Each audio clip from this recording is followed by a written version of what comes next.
কেমন আছো তোমরা? মানে বন্ধুরা কেমন আছো তোমরা? আশা করি ভালো আছো, আমিও ভালো আছি। কেমন লাগছে ভাবলে বলি। যাই হোক, সকালের খাওয়া হয়ে গেছে, রান্না করেছি, সকালের খাওয়া হলো। এখন দুপুরবেলা রান্না করবো হচ্ছে ডিম। দুপুর ভিতরে খাওয়ার কথা ছিল, ওদের মাংস আনার কথা ছিল, তো দিয়ে যায়নি।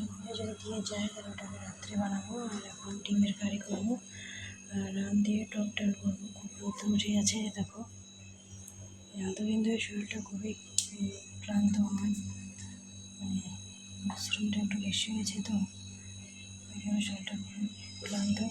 এদিকে দেখো টুকটা শুকিয়ে নিয়ে আসা হয়ে গেছে।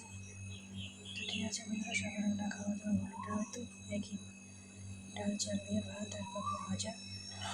তারপরে হয়ে গেলো, দুপুরে রান্না করি। ঠিক আছে, পরে আসি।